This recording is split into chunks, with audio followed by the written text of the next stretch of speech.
In John chapter 12, we find Jesus in the home of Lazarus, and this is just days before everything's going to come to a head. But in this moment, we're already finding things being set into motion as here Jesus is right on the heels of raising Lazarus from the dead, and there's still a whole lot of excitement, and there is celebration, and all just a tremendously uplifting atmosphere right now in the home. But what Jesus has on his mind, I'm sure, is what's coming in the next few days. And though he's been trying to talk to his disciples about this, I don't think, obviously, the message has come across. But here we find them in the home, and all the disciples are there. And we find Mary at the feet of Jesus. And we find her with this very, according to in John chapter 12, a very expensive perfume at that. And here she is in this room. I'm sure it was full of people, and I'm sure everybody's talking, and it's real loud and real energetic. But all of a sudden, here's this lady at the feet of Jesus, and she begins to cover his whole body from his head down to his feet with this oil. And I'm just trying to put myself there and just think about this for a minute, because a lot of times when we read this story, we're reading it hindsight. And so to us, we know what's coming, and so it makes sense to us. We see her doing this, and it's become part of the story, and we've never really thought about how awkward this probably was for the people in that room, for the disciples, for the other guests who were there, and all of a sudden the room is just, you're beginning to smell this wonderful perfume, and then you look over, and in the midst of conversations taking place about all sorts of stuff, here's this woman who is anointing Jesus' head, his feet, his whole body with this oil. And I'm sure, especially according to the comments that we heard that were made, this was kind of, didn't really go across too well for those around, because mainly nobody really understood what she was doing.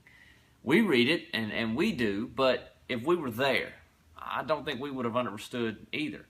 Because you find Judas in John, he makes a very good point of labeling Judas, and anytime he mentions Judas, he always mentions him as the one who betrayed Jesus. So there was clearly some ill feelings there. But you find John mentioning that Judas spoke up and said, this is very expensive perfume. This could have bought food and money and clothes and all this kind of stuff for the poor. And here she is just pouring it out. And though Judas gets the rap, and he gets the label as being negative and misunderstanding about the whole issue, I'm pretty sure that's what everybody was thinking. I'm pretty sure everybody that was in the room was thinking the same thing Judas was thinking as they watched Mary do this ceremony, actually, to Jesus. And so I don't think she knew. I don't think they knew. I don't think anybody except for Jesus himself really knew what was taking place. But if you think about it, this is the home of Lazarus. That just a few days ago, they were doing this very same thing to him at his death. And that's exactly what she's doing for Jesus, is preparing for what's coming. And I don't think she understood that.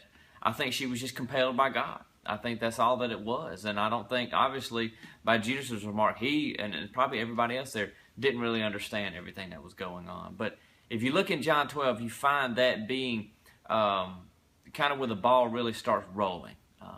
He follows with the triumphal entry into the city after this. But in the midst of this meal going on, there's people outside of this home that are plotting. There's people outside the home that are making plans. There's people outside the home that are coming up with all of these accusations and all of these ill wills towards Jesus.